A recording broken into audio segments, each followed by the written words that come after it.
SRM today, शहर की आवाज।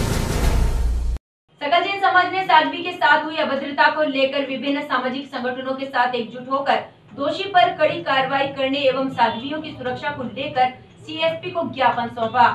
विगत 20 दिसंबर को बड़ावदा में एक साध्वी के साथ टेम्पो चालक द्वारा किए गए अभद्र व्यवहार को लेकर सकल जैन समाज के तत्वावधान में कई सामाजिक संगठनों द्वारा एकजुट होकर दोषियों पर कड़ी कार्रवाई करने एवं साध्वियों की सुरक्षा को लेकर CSP राकेश मोहन शुक्ल को ज्ञापन सौंपा गया।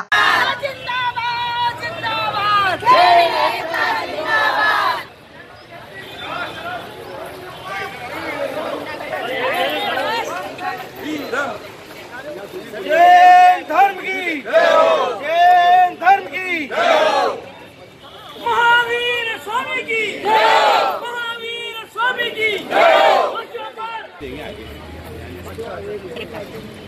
भारत माता की जय हो। घड़ी सजा दो, घड़ी सजा दो, घड़ी सजा दो, अपराधियों को। जय राम जय राम,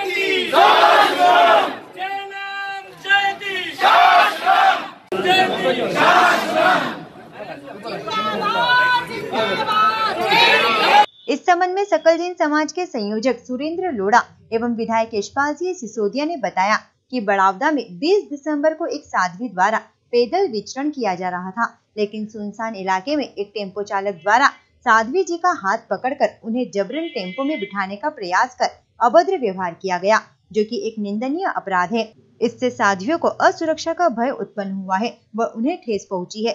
पुलिस ने दोषियों को पकड़ तो लिया है, लेकिन उस पर कड़ी धाराएं नहीं लगाई गई है। इसलिए सकल जैन समाज व विभिन्न सामाजिक संगठनों द्वारा एकजुट होकर ज्ञापन सौंपा गया है, ताकि दोषियों पर कड़ी कार्रवाई हो सके।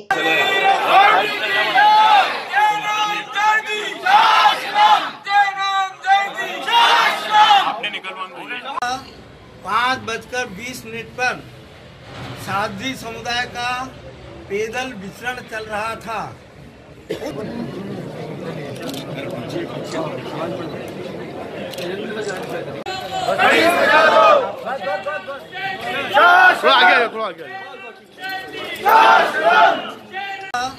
पाँच 5:20 पर साध्वी समुदाय का पैदल विचरण चल रहा था। उस समय दूरी पर हो गई। वहां पर एक ऑटो रिक्शा वाले चालक ने ऑटो रिक्शा रोका और उनका हाथ पकड़ करके कहा कि चल मेरे साथ। चूंकि उस समय सुनसान था, लेकिन वे साध्वी जी एकदम बचाओ बचाओ बचाओ चिल्लाई, तो वहां पर 1-2 व्यक्ति उधर से निकले। उनको देख करके ऑटो रिक्शा चालक जो है ऑटो रिक्शा लेकर के भाग गया। प्रश्न उसके पश्चात पूज्य साध्वी जी महाराज ने तो कहा था कि हम कोई पुलिस रिपोर्ट नहीं करना चाहते, हम तो क्षमा के आराधक हैं, क्षमा करना चाहते हैं।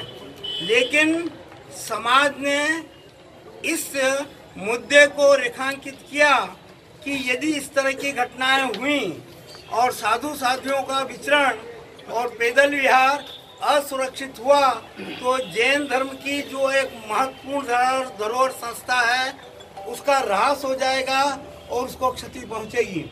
तब बड़ावदा श्री संघ के अनुरोध पर साध्वी जी ने वक्तव्य देना, पुलिस को बयान देना स्वीकार किया।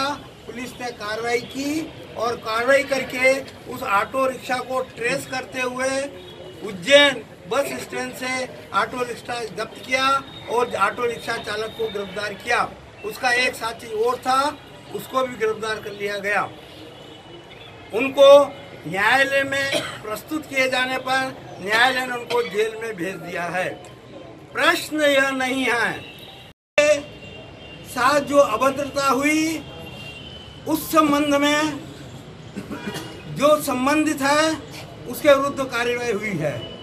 इसके लिए हम पुलिस के आभारी हैं, लेकिन जैन समाज की और संपूर्ण जैन समाज के अनुयायियों की और जैन समाज के साथ संबद्धता पूर्वक अपनी सहानुभूति रखने वाले वर्ग की मांग ये है कि केवल गिरफ्तारी करवा करके, गिरफ्तारी से और जमानत पर छुड़वा देने से इस प्रकार की कार्यवाहियों पर कोई रोक नहीं लगेगी।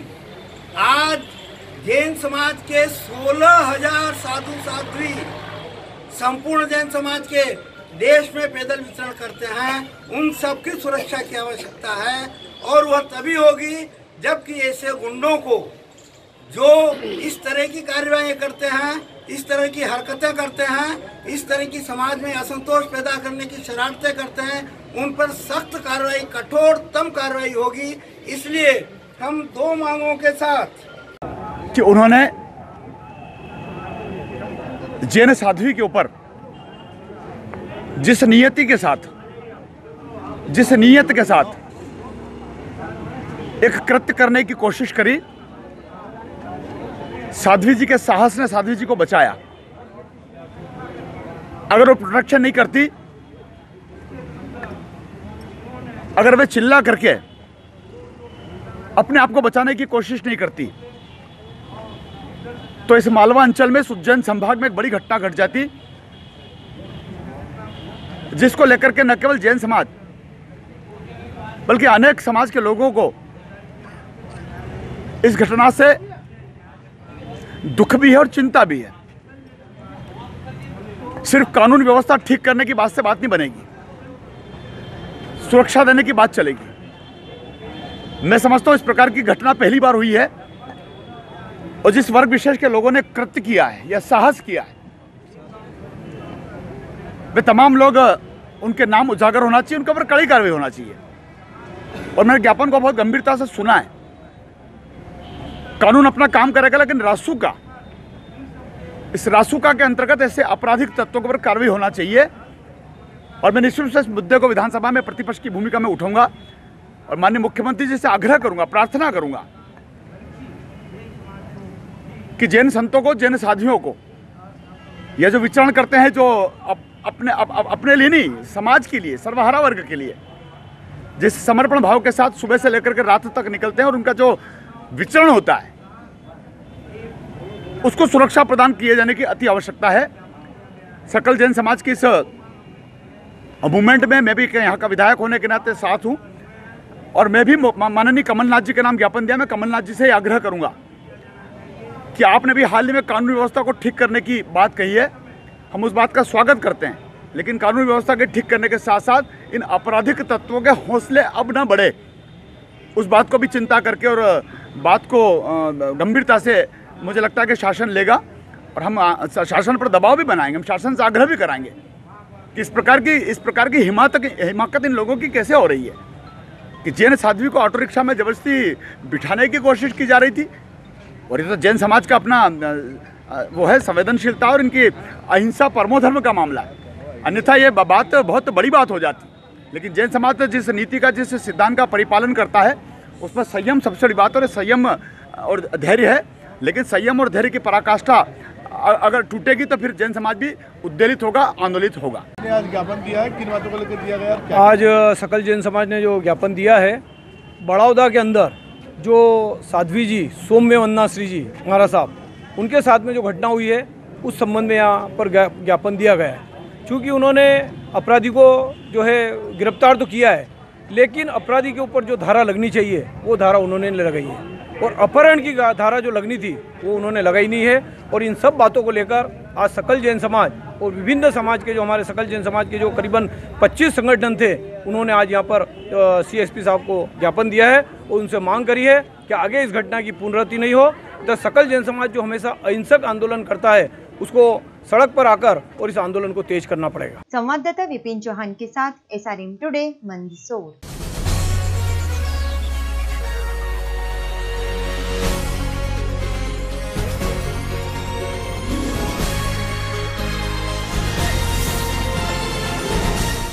SRM टुडे, शहर की आवाज।